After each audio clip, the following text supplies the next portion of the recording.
Welcome to Device Casting Couch Season 1, Episode 12. Today we'll be talking about a new Wi-Fi vulnerability, hacker's mom takes revenge, and Twitter wants your organs. I am Ryan, and joining me today is John and Aaron. Say hi. Hi.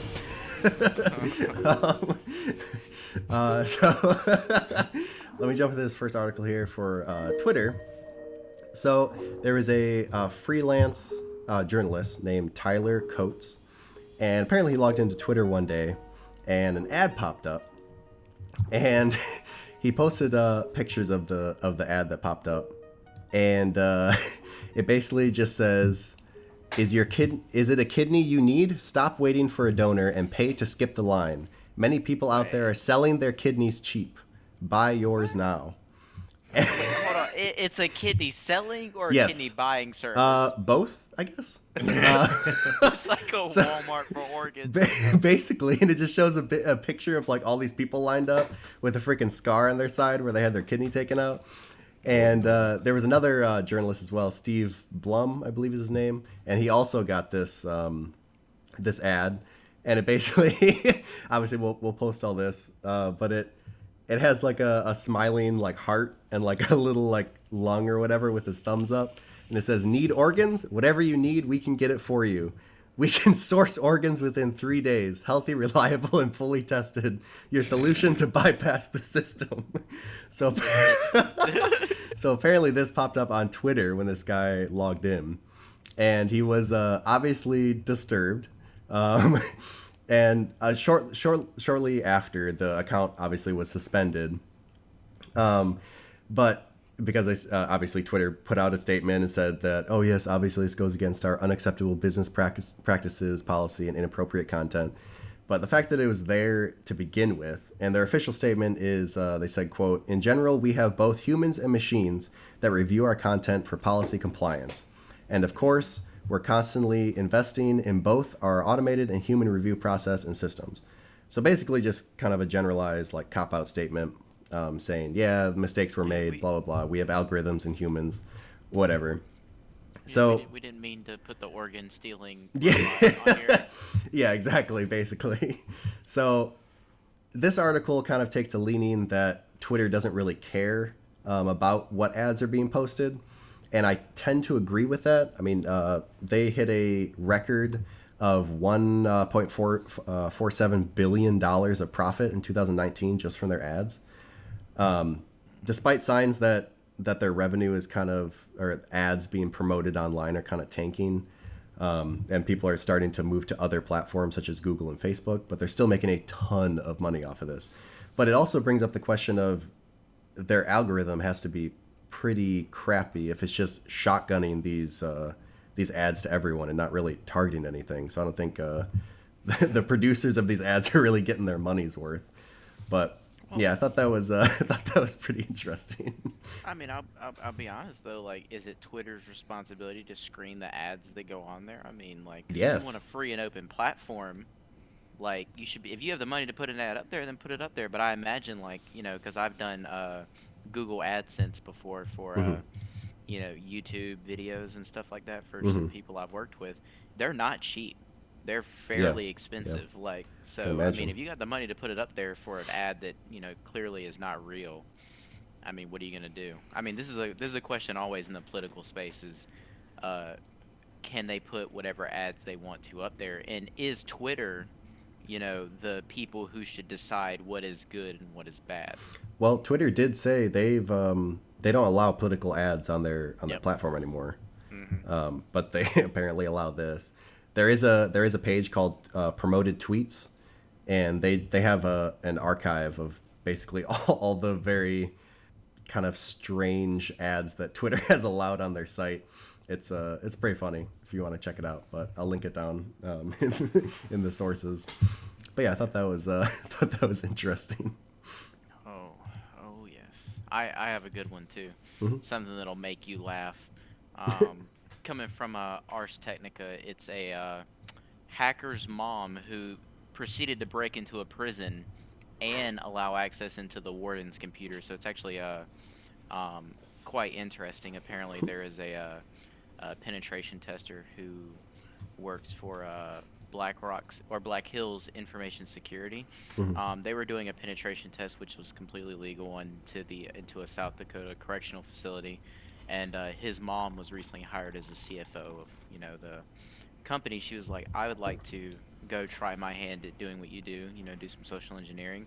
Mhm. And not only did she get in posing as a health inspector, they didn't do anything to say no. They barely checked credentials. They just let her in. They let her tour the server room, check the kitchen, the common areas. Goodness gracious. The warden even invited her into his office to talk about how they could improve their food safety. She proceeded to give him a USB drive, and he plugged it into his computer, giving him access to that too. Like, come on now. Like, I mean, you would think that a prison of all places, like, if you were to infect a prison's computer system, like nowadays, prison um, They're all systems run networked. the doors. Yeah, they Yeah, not only yeah. that, they run the doors, they run the ventilation systems. So, like, theoretically, if you got in there, you could unlock every door in the place, Hmm. Some including the Elliot cells. Alderson type shit. I mean, like, come on now, though. Like, are you serious? She was able to access the server room.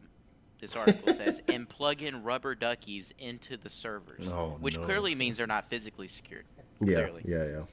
So, like, I mean, come on now. that is kind of scary that something that important is just run like on the network. I mean, and the company is. I mean, obviously, as we've seen, there's dozens and dozens of hacks every year into different companies. I Hmm. mean, if someone really wanted to, they could just open up all the doors at a prison. If this hacker's mom can go in there and just pose as a health inspector, that's not very comforting. It's concerning. Very Yes, concerning. extremely. I mean, now, like, I don't know. I would be kind of concerned if Rita, the grandma down the street, can walk into your prison and then, proceed to start plugging stuff into, Yeah. critical servers that run, things around the prison, posing as a food health inspector. Now, Hmm. I'm not a genius, but I'm wondering how you would be able to tell me that a food inspector needs access to the server room to check for humidity. Like, come on now. What does this have to do with the price of tea in China? Like, no, I'm not letting you in here. And they don't have like a IT team there or anything to like show her around and be like, hey, this you don't need access to this. Like, Well, a lot of places, especially small local governments, they've started moving towards the MSP setup, so like a managed services provider, which typically they don't have an IT person there. oh, okay, yeah, yeah. So I mean, I guess they didn't know any better. But come on now, apparently she had a fake badge and a business card, and they just let her in. Hey, I'm saying if y'all read Kevin Mitnick's book, this is exactly what he was doing back in the '90s. You know, it doesn't matter how secure your operating system and stuff is. If you have physical access, your SOL, like you just gave up the keys to the kingdom. Yeah, that's So true. I mean, at the And end of he the was day, talking though. about all kinds of stories. He would just do it over the phone. Kevin Mitnick. He'd be like, hey, Melinda, I was talking to Cassie the other week, and she's on vacation now, but she said you could give me all this stuff, and then they just hand over like source code and all kinds of stuff. And it's the same thing. The human element's the most vulnerable, Yeah, and yeah. that people don't get enough training on that. But that's pretty ridiculous, though. Like, you would think that, especially coming into 2020, like, I mean, back in the 90s, not everything ran on computers like everything literally does now. Yeah, true. Like, I mean, there's very few things that don't have some computer behind it somewhere. I mean, hell, even my refrigerator has a computer in it telling it when to turn the temperature up and down nowadays. So, Hmm. I mean, you would think we do a little better at, like, maybe Rita shouldn't be in the server room. I think maybe only we should allow authorized personnel back there. I don't think the food inspector needs access to our server room. Like, I don't know what the thinking was there, really. Well, I understand, but it just shows common sense ain't all that common. Like, This is also I, true. I don't know. This goes into my deeper thing that I think normal people should have at least a semblance of computer training. You know what I'm Hmm. saying? Like, Hmm. basic cybersecurity measures. I don't know. Maybe teach it in high school instead of you about to algebra trigger some 3. people. Instead of algebra 3, maybe. You're gonna be like, it's just like that Teach Truckers to Code program. Everyone got triggered about that. Teach truckers to code. Yeah, What? because they were saying like, oh, all these jobs are gonna like go away, and truckers and whatnot is one of them. They're like, yeah, just teach them how to code. Oh, That was a like long blue time collar ago. jobs would be like Yeah. automated. Yep. Yeah, I don't know if I want Big Joe coding Wow. They gonna leave Big Joe in the truck. Wow. Well, let's not get off on a tangent, you know. Goodness All right, gracious. what do got next here? If you want, I can go about my Wi-Fi vulnerability. Yeah. Mm-hmm. All right. So today, cybersecurity researchers uncovered a new, they say that high severity hardware vulnerability residing in a lot of widely used Wi-Fi chips. They specifically mentioned some manufactured by Broadcom and Cypress, and they're powering over a billion devices, including smartphones, tablets, routers, laptops, IoT gadgets. So this new vulnerability is dubbed Krook, KR00K. It's tracked as CVE 2019-15126. If y'all are interested, Just for basically, what's up? okay. No, go ahead. I was just going to say the flaw, it lets nearby remote attackers intercept and decrypt some of the wireless network packets transmitted over the air by a vulnerable device. And it works against WPA2 personal or WPA2 enterprise protocols with AES CCMP encryption. Um, and the researchers were saying they tested multitude devices, so they showed like the Amazon Echo and Kindle, iPhone, iPad, MacBook, Nexus, the Galaxy phones, Raspberry Pi 3, and even some was it Xiaomi? I don't know, some Chinese phone company, as well as some access points by Asus and Huawei. They said were affected. Oh, Huawei's affected? No way. Oh, Well, what? Oh, that's a surprise. So, so question here, like this is only affecting WPA2, right? that's all So, they mentioned in the article. That's on the Hacker News. so my assumption would be WPA3 would be a way to mitigate this, although a lot of devices don't actually support WPA3. Yeah, So, that's Oh pretty yeah, new. I was gonna go in. They list a bunch of things that are not specifically affected, so I can get into yeah, that right now if you want. yeah. Let's talk Um, mitigation. so they said the vulnerability does not reside in the Wi-Fi encryption protocol. Instead, it exists in the way the vulnerable chips implement the encryption. It does not let the attackers connect to your Wi-Fi network or launch further man-in-the-middle attacks or exploits against other connected devices. It doesn't let attackers know your Wi-Fi password, so changing it wouldn't do anything.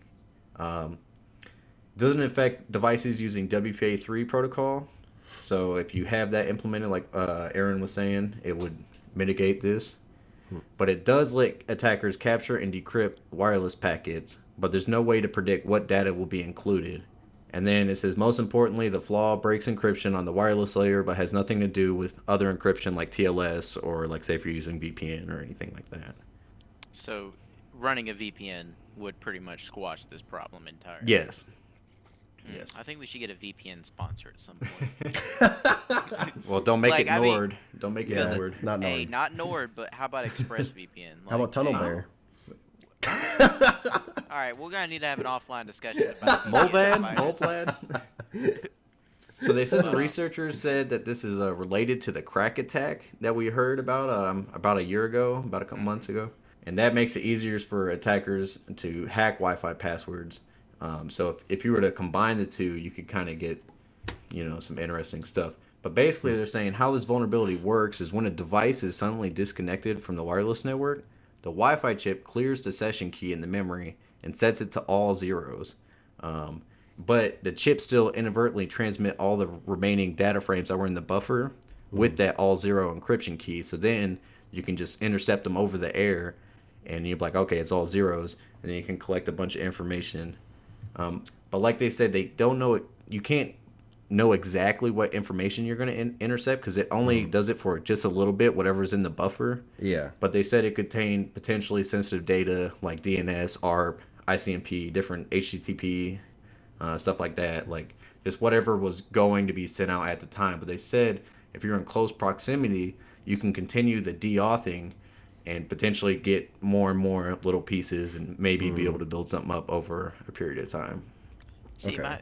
my only issue with that is like from my understanding of that though, you would be able to see the deauth like on your computer. Like if I was constantly losing connection to my Wi-Fi, like that would probably alert me to something, especially if you're running like ExpressVPN. When they run the deauth, it'll engage the network lock, Yeah. Yep. and then it'll let you know, hey, something's happening with your Wi-Fi or your internet, And Yeah, then but I some people assume, say if you're at Starbucks or whatever, they'll be like, oh, they're just having Wi-Fi problems. I'll try and use it while I can, kind of thing. I well, don't know. I mean, there's Yeah, part that's of your true. problem. Well, people aren't that smart. You got to think like, yeah, well, there's us three and all the people listening to our podcast, but the layman, like you said, they were able to walk into a server room. Yeah, I Like, mean, it's a I can't Yeah, talk about that. Yeah. this is true. Uh, So are they pushing s- out patches for this on the chips, or um, is there a patch for this? it doesn't say anything. I think the main thing is WPA3 when that rolls out. I Okay. think that's what most people are going to So do. as of now, as far as we know, it is still a vulnerability. They said the researchers did report the issue to both of the manufacturers, Broadcom and Cypress, Okay. um, as well as many of the affected device manufacturers, so like Apple and all the Google and all those ones we Yeah. mentioned. Yeah. Yeah. Um, Okay. So hopefully they push out it something. says Apple has already released patches for its users. Some should have issued advisory or security patches at the time of publication, but other vendors are still testing the issue against their devices, it says. Gotcha. Okay. See, I imagine that some of this is a hardware issue, though, right? Or is this more of a driver problem? It makes it sound like they can fix it via software or firmware updates. Yeah, I would So assume driver. I'd imagine it's just something on how it was coded Mm-hmm. because Hmm. unless it's some weird ASIC where they hard coded the firmware or something. But Yeah. All right. Well, on some better news, I have a small story that we can go over real quick. Yeah. Something that's not bad, something that's very good. Yay. Microsoft is finally getting rid of their crappy Edge browser. They're Yay. going to a new Chromium-based Edge, which for everyone who is in love with Chromium Ew. but doesn't like Chrome, um, yay. That also means so like something very interesting about the Microsoft Edge browser that people have been complaining about since it came out is the lack of extension support. So like you can't get your favorite extensions in Edge because no one wants to code Yeah. for Yeah. Edge. do you blame them? Microsoft no, No. no, because it's a terrible browser. It Yep. always was. But the new browser, like I don't know if you have downloaded it yet, but it's actually quite great. Like Microsoft did it very well. As we know, Microsoft has like a I don't want to take Intel's trademarked word, but TikTok. You know what I'm saying? So the tick sucks, and the talk typically is very good. Um, but no, like it was released on January 15th. I downloaded it. It should be a part of the. I think it's the 2004 update. I want to say. I Okay. mean, someone can correct me if I'm wrong on that. I'm going off the cuff here. Um, but no, like it supports all Chrome extensions. So what a developer can do is they can take their extension from Chrome Mhm. and they can port it over into Edge with no changes needed. Will Oh, it It just moves support over seamlessly. other old Edge extensions? Say the ones that are For already now, developed. for now it does. Now I Okay. foresee. I mean, I'm not like an insider on this, but I definitely foresee Microsoft killing that. Hmm. Because Edge yeah. was terrible, and Mhm. as we know with Microsoft, they love to kill off the ugly and act like it never happened, aka Yep. Vista, um, Vista and 8. But I totally foresee them getting rid of the old Edge just as soon as they can validate that the new Chrome, Chromium Edge works just fine. Mhm. But this is exciting, something that Microsoft is, taking a back seat on. They don't need to develop something completely new. Why don't we just use the Chromium that everyone already likes, which Mhm. most browsers are already based off of anyways? Yeah. So what do you know any specifics of like improvements over Edge? Well, everything. Well, yeah, but Um, like what was bad about Edge that they fixed basically? number one, Edge was an idea. Hmm. Edge was an idea that it will replace Internet Explorer. The problem is with Edge replacing Internet Explorer is that everyone already uses Internet Explorer is an old browser. It hasn't Yeah. had a meaningful update in what I mean. Someone can correct me on this too, but like 5, 6, 7 years. It's I been a mean, since while. Yeah. yeah, since the Internet Explorer 11 came out, or 11 or 12, whichever one. They haven't had a large update in a long time. Internet Yeah. Explorer's looked the same since I was a kid. Yeah. Yeah. So when Edge came out, it was an idea saying that hey, we want to, improve on Internet Explorer, and they botched that. Never got rid of Internet Explorer. It's still on every Microsoft machine out there. Hmm. But the thing is with Internet Explorer, it doesn't support extensions. It doesn't really. It supports kind of like add-ons, but they're terrible. Hmm. Like Okay. they don't really have the same support as Edge. But with the new Edge over the old Edge, I mean it's fast. It doesn't hog as many resources as the old Edge did, like, which is surprising for a Chromium based browser. Hmm. Um, I mean, when I put it up against my Google Chrome, it is impressively quick to do anything that I really needed to do. Whereas Yeah. it seems like might be a nitpicky thing for me, but if I load a web page using a macro, with Chrome and Edge, or Edge is faster than Chrome is, which I'm Hmm. not sure why. We all know Chrome eats resources like it's nobody's business, but Yeah. I just like it. It's clean looking. Yeah. It's beautiful. Now, if I can just figure out how to get the dark mode to work, I'll be a happy camper. I will say with this though, I would totally see myself moving to Edge, like if it continues to get better. Hmm. Not Okay. trying to It's a hijack your story, but see, we're talking about browsers. I was going to just quickly mention something that Firefox is doing, if that's Mhm. okay. Yeah. Go yeah, ahead. yeah. So apparently, as of just recently, Firefox enables a DNS over HTTPS by default using Cloudflare for all U.S. users. So it just helps Hmm. um, your privacy and whatnot. Because as we all know, DNS is all sent out in the clear. So they're trying to just implement some privacy focused stuff. That's Now, awesome. speaking of DNS over HTTPS, right? That's what you're Hmm. talking about, right? Yeah. My thing is with DNS over HTTPS is that it's still going to an untrusted source. So, like, for me, I'm a privacy focused individual. That's why I use ExpressVPN for Hmm. just about everything. ExpressVPN, the most wonderful VPN you'll ever need. We're not Hey, Um, sponsored hey, by we don't them. have a we're not sponsor yet. sponsored Yeah. by Chill, Yeah. Yeah. chill, We. Hey. chill. ExpressVPN, Hey. Hey. but hey, anyways, like I mean, I don't.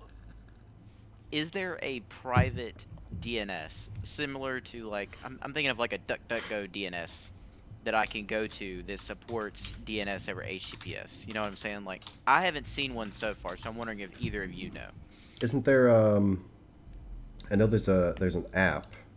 It's called the 1.1.1.1. I'm trying to remember who it was actually pushed out by. It's the Warp DNS. It's by Cloudflare, I guess. Oh, But they offer it for phone users to basically, it's like a free VPN kind of alternative thing because it bounces to bounces through the DNS. Is that what you're talking about? Well, there's a something like bunch that. of DNS providers. Like there's Yeah, Quad9, there's Cloudflare, yeah. There's several of them. there's NextDNS. And some of them, some people question, where the servers are located. Like with Cloudflare, it's in the U.S., so Hmm. there's questions about like the NSA and stuff like that. Yeah, yeah. But I think you can change it in the settings. It mentions if you just go into the settings, you can change the settings of where it goes. So if you didn't like Cloudflare, which is being pushed out by default, I think you can change it to something else. Yeah, so I guess it's just personal preference of what you trust, I guess. I wonder how much, just on a second note about this, by the way, I wonder how much 1.1.1.1 actually costs to buy. I mean, let's just stop and think about it, right? I wonder how much they paid to get the IP address 1.1.1.1. Well, it's just Probably like a Quad lot. 9, 9.9.9.9, Yeah. So, like, these are all Class A addresses, so they're already Mm-hmm. Yeah. super expensive. Yep. Super expensive. So, someone tell me how much that's like buying a vanity domain name. Like, it probably cost $1 billion fucking dollars, like, just to buy that. Like, That's true. I I mean, wish I had 1.1.1.1. do either of you know how like Cloudflare makes their money? If they're offering Well, they this for Cloudflare offer free? is a services to websites yeah, specifically for like DDoS protection. yep. So it's Okay. like a reverse proxy. So Cloudflare has a lot of servers, but someone who doesn't, they can filter the DDoS attacks and prevent downtime. So I know that's one service they provide. They might have other stuff like this Yeah. DNS. Gotcha. Okay. Cloudflare does so like I manage a couple clients right now that use Cloudflare for their front end protection. Like you said, they do DDoS protection, but they Hmm. also do performance and reliability as well. Gotcha. Okay. So like for instance, they'll cache parts of your website, so even if your stuff does go down, they have it and your website will still look like it's operating. Gotcha. So like Okay. one of my Gotcha. clients when they were first starting out, they only had one web server, which I know is terrible, but Mm, we're dealing with money constraints. yeah. So they had only one, but when their server went down, it was amazing because Cloudflare kept it online. It was kind of like you ever seen a Riverbed cache website? Yeah. Yeah. Yeah. It's very similar to that. It's absolutely amazing. And it can Okay. also do load balancing, so you can actually load balance between multiple clouds. So like I can have half of my infrastructure in Azure and I can have half in AWS, and Cloudflare load balance between the two. They That's are nice. amazing. Plus, for security purposes, they don't know where your infrastructure is located. They Yeah. don't know your Yeah. IPs. They don't know any of that. They just see Cloudflare. Okay. So I was just it's making sure because like when companies put out this free stuff, if they don't have any alternative that they're actually making money off of, it just makes me very suspicious on how they're oh, actually like what they're using it for. trust me, Cloudflare makes buku bucks. They're one of Okay. they are probably the top player in the. It's called the CDN. I forget right now what CDN stands for, but they're like the top player. Let me actually Google that real quick because I'm not gonna look like a tard. Who? Uh, I'm sorry. Stop. Is that a content Content delivery con network? Is that what it yeah, is? content delivery network. Oh, okay. okay. They are fantastic though. Like all of my customers use Cloudflare. They are absolutely the number one player in that game in my opinion. But I mean, as far as like DDoS protection, I mean, it's up there. Like you can actually get a Cloudflare guy to talk to you about it and they Yeah. go in depth. Like they're happy to have conversations. They have the best customer service too. Like, anyways, not sponsored by Cloudflare Yeah, they either, don't but sponsor us. we sponsor ourselves. That's about it. yeah, it seems like we're giving out sponsors. It's just me. It's just me. I'm like, look at these wonderful people. It's just us. Oh no, me and England have been hating on WhatsApp. Oh my goodness. Oh, dude, I hate WhatsApp. Number Oh one, yo. number one, you got me off on a tangent now because I have got to talk crap about WhatsApp. Someone Feel tell me. free. So, I've been doing a lot of work with the noise protocol with the Slack Nebula. Mm-hmm. And it turns out that WhatsApp took all the best parts of the noise protocol and the signal protocol and then made them crap. Like, Yeah, they how does implemented them someone terribly. yeah, how does someone spend so much time making such a wonderful product and then you go and screw it up so bad? And I can tell you what the answer to that is. Mark Zuckerberg. Facebook. Facebook screws up everything. I know that. Tangent is over. I didn't know like when WhatsApp first came out. I had no idea that they ran on the same protocol, and then they started getting hacked left and right, and they're super unsecure, and it was just a Yeah. complete trash app. And then I read that and I was like, what the hell? What did they do? Look how they massacred my boy. Like, you had such a good platform and he just implemented it so shoddily. So, well, the thing is I think one of the founders of WhatsApp actually used to work on the Signal project as well. I think He's John back. would know a lot more. Yeah, he's back back? on. Yeah, he's back on Signal. Oh, I wonder why. Because He it's a implemented train the wreck over stickers at and What's stuff like that. Yeah, he implemented a bunch of quality of life updates. for Signal. Yeah. Yep. I mean, hey, everyone who needs a new messaging app, don't go to WhatsApp. Look, WhatsApp is terrible. Every episode, I swear. I know. I'm pretty sure the past like at least 3 or 4 episodes we have just shat all over WhatsApp. I apologize. I have to get my chatting on WhatsApp. I WhatsApp mean, is terrible. it's Yeah, not like Aaron they has don't been deserve gone. it. Yeah, this is true. This is true. Aaron has been here in a while. He has to get it out of his system. It's been building up. I've been building up because I've had to use WhatsApp when I was on my trip. It Oh, was just boy. because I had to use it because we were out with a group. You know what I'm saying? Mm-hmm. And they were all like, "Oh yeah, let's all get WhatsApp." And I was like, "We might as well just use a Facebook group. Like it's no more secure." Yeah, it's the same Like, thing basically. It's owned by Facebook, you know. Yep. That's what. Well, Facebook's actually implemented parts of WhatsApp's. We'll call it WhatsApp's protocols into Facebook Messenger. So Yeah. what's the point in using WhatsApp now? Yeah, Just no, use it's- yeah. Facebook. So, anyways, I'm done. Rant is over. All right. Well, But yeah, let me segue into an article then. Mhm. So Microsoft is actually bringing its Defender antivirus to Linux. I don't know how I feel about it personally, but it definitely is interesting. So almost a year ago, they brought their Microsoft Defender Advanced Threat Protection to macOS, but today they announced that they're gonna publicly preview its antivirus for various Linux distributions, including Ubuntu, RAGL, CentOS, and Debian. So they're also planning on releasing it soon for smartphones, including Android and Apple iOS mobile operating systems. But I don't know, it's definitely interesting.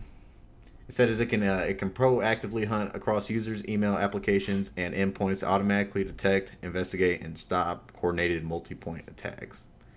So, Who else makes like release their antivirus for Linux? oh, there's a lot of companies. I'm trying to think off the what's that one? Commando, I don't Oh know. yeah, no, Komodo. yeah, Yeah, Komodo. Komodo. That's what it is. They Okay. have theirs on Linux. There's a few other ones. The article is mainly saying a lot of people have this skewed idea that there's not viruses and malware for Linux, Oh, but pfft, yeah, it's a lot of like hackers and stuff is starting to been focusing on it more because like servers and just a lot of stuff are yeah. now Everything on the running. back end runs on Linux. Yeah, Linux, at least a Linux kernel of some kind. Yeah, Like, you know, yeah, Mac OS is essentially a Unix platform. yep, You know, the Android, same thing with iOS. yeah. So And Windows Defender actually isn't that. It isn't terrible anymore. it is not that bad. It You used to be know, pretty bad. I still prefer something a little more robust, Well, yes, I would run it but in conjunction with something, but yeah, it's if that's better all than you a. have, it's not terrible. Yeah, yeah. I've got to give Microsoft kudos for getting involved in the Linux market. I Mm-hmm. think a few episodes ago I actually talked about them implementing the Windows subsystem for Linux, WSL. Mm-hmm. That way you can run a container, a Linux container on your desktop. So we see them getting involved a lot more with Linux. They actually joined the Linux Foundation Council or whatever to Okay. decide on how Linux is going to be developed, the roadmap. Okay. Yeah, Um, yeah. which some people see as an invasion of the open source market and all this other crap. And some people are like, well, that means maybe Microsoft will start making better products, for all of us. But very interesting to say the least. I don't know if I'm going to go install it on my Linux servers, but yeah, that's good. No, I just thought it was interesting. I figured I'd mention it, you know, as a. Oh yeah, yeah. No, I think that's good. And like Fletcher said, that they're getting into Linux sphere because, I mean, Linux has they've made a lot of improvements over just like GUI and stuff like that, just making it easier for people who may not be interested in using Linux because they think of it as just like it's only text based. But like they made a lot of improvements, and now you can download Steam on Linux. You can play, you can basically do anything on a Windows machine on a Linux machine nowadays, anyways. Yeah, a lot of stuff like there's a video editor out there that I know a lot of it's starting to become more adopted. It's by Blackmagic. They're the ones that make like I think that do they make the red cameras? They make something, but they have a program called DaVinci Resolve, and that even it's a Yeah. full based like video editor, and Yeah. you can do color correction. That's even supported on Linux. It's And free, right? yeah, it's free, and I was Yeah, it's actually open quite source. surprised. We're not sponsored by them either. But No, no, no. I have used them a few times. I've used DaVinci. It's got a steep learning curve, but it looks very similar to what is it, Adobe After Effects? and Premiere and stuff Yeah, like that. Premiere. That's what I'm thinking of. Yeah, it looks very similar to it. So if you're proficient in Adobe Premiere, if you want to switch over to something that's free, definitely check out DaVinci. But I'm gonna go into this smishing story. Smishing. Smishing. Smishing. Yeah. Can you elaborate on what that means? I can actually. So we all know what phishing is, right? You get their spam emails and all that, whaling and spear phishing. So smishing is phishing, but in SMS. So text-based spam, and we've actually seen a huge uptick in this because companies, as everyone knows, companies to confirm your identity and stuff like that, they'll send you a text message, or they'll send you a text message with like status updates on your profiles. A lot of banks do this, or like insurance companies. So scammers and stuff have realized this, so they're starting to move away from the spam emails because spam filters have become pretty sophisticated nowadays. I know when I first opened like my Gmail account, like early 2000s, I used to get a ton of spam emails. Yeah, Russian singles near you. Yeah, yeah, exactly. And like now, I barely see any spam in my inbox anymore because it all gets filtered out. So that's kind of been a declining field. So now scammers are starting to look towards SMS and texting because more companies are doing this. So I got a few here. I actually found a bunch. The first one I found was targeting Verizon users. And basically, you'll get a text message saying your Verizon account security needs validation, basically, saying that your account's been disabled, blah, blah, blah. You click on the link, it sends you to a clone of the Verizon site. You fill in all your information, and basically you hit submit, and it actually redirects you to the actual Verizon site once you hit submit. So they take all your info off of their site, and they actually redirect you to your profile on the real site. So it looks like you actually logged in. And then obviously they take your info, and then they buy a bunch of, they buy 50 iPhones on your account, stick you with the bill, and then leave. So I just saw so many articles with this. Another one was same thing with package delivery from FedEx. They were getting emails saying, hey, your package has been shipped. Tap here for the tracking info. You tap on it, and it takes you to like the Amazon page, and it says you won something. The usual like crap. And then if you sign up for it, obviously they basically clean out your bank account. So that was another one, and another one also targeting Netflix users. So if you get a text from Netflix, basically saying that your account has been suspended and you need to click this link to get in. So they all kind of have a similar attack vector. You have to click on a link, you fill in your information, and they basically order a bunch of stuff off your account and screw you over. So I just wanted to put that out there kind of as a PSA. So if you do get a text and it's from a different number, that isn't in the normal group chat from your company, or you just want to, be hyper vigilant. If you do get a text from your company, just go to their actual website and log in, and they should have, some sort of notification on your profile or something like that goes along with the text if it is actually real. Or you can always call them. Yeah, exactly. Yes, exactly. Same thing with spam calls. Like if someone calls you and you think it's fishy, hang up, call the company back and ask them if it was legit. They'll obviously be able to tell you. You can also report any of this stuff to the FTC. They have a whole page on their site for scam calls, scam texts, just any company that you think is a scam, and they will investigate it and look into it. Another one though that was a little different, which I thought was pretty funny, was apparently there is recruiters, so job recruiters, that are texting people who actually send out their resumes, like in LinkedIn and stuff like that, and they post their phone numbers, or they message them directly on the job recruiting sites, and they basically offer them a position. And a lot of these positions are really too good to be true. They're like $40 an hour, remote from home. All you got to do is review these products or for free or whatever, and we'll pay you all this money. I found this article on How to Geek, and they actually went along with it. And I'll obviously link it in the description, but it was pretty funny. So they started off and they offered them a position. It was a work from home, and they were like, oh yeah, that sounds nice.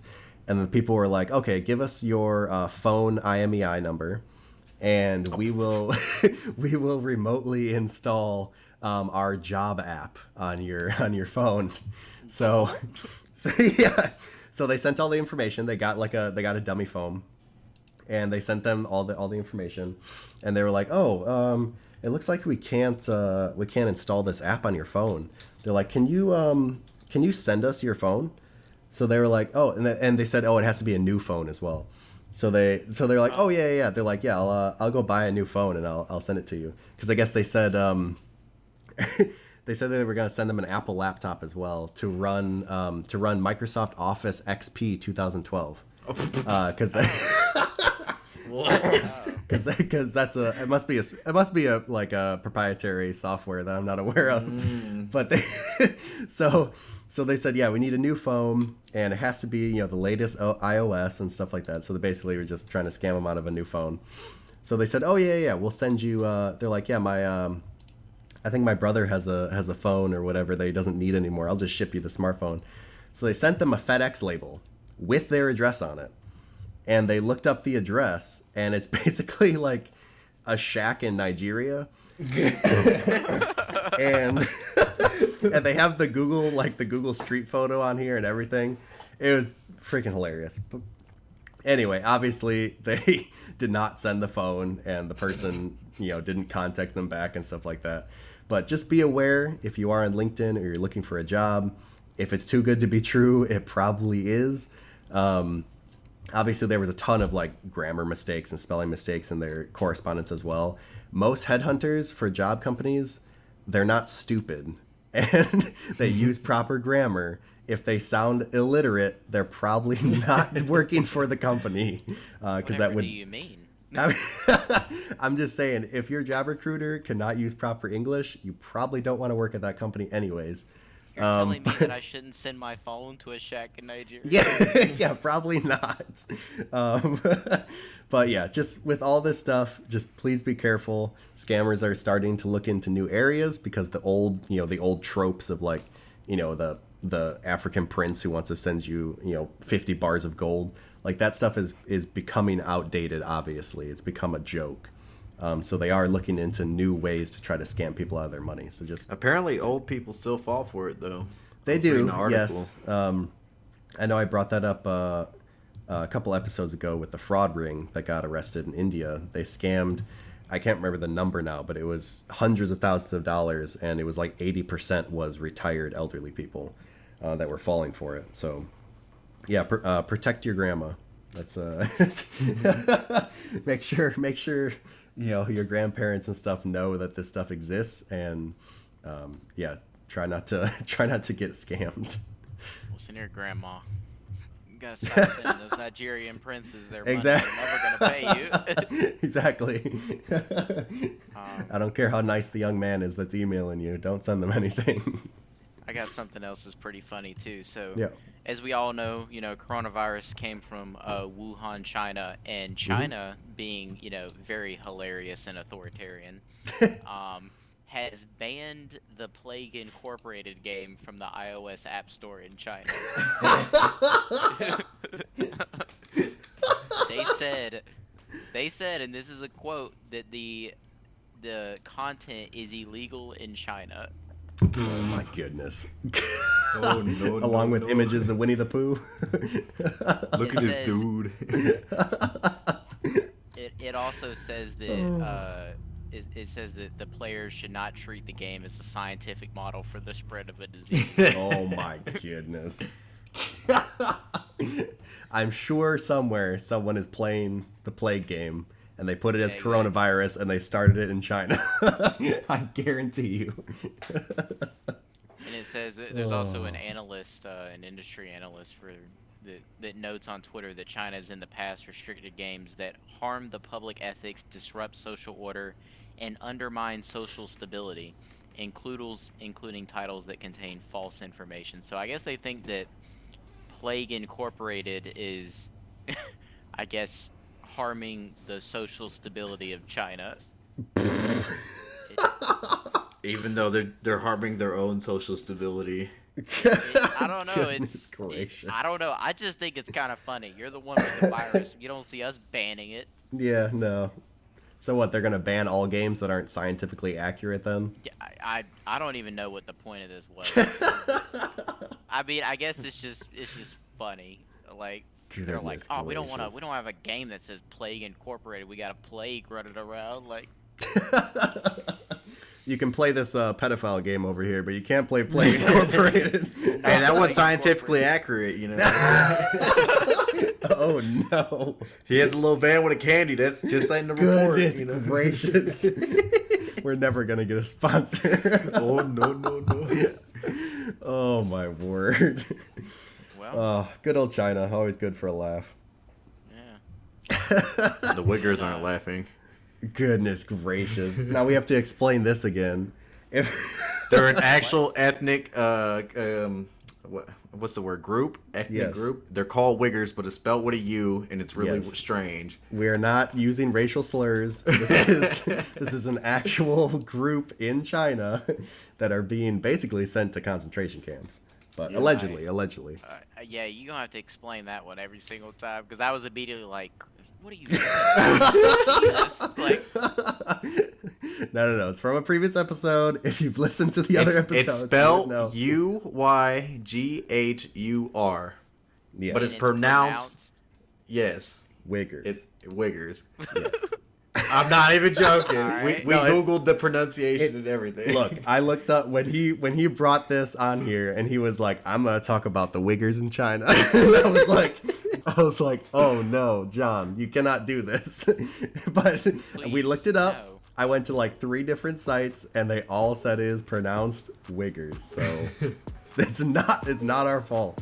Either they change our name or.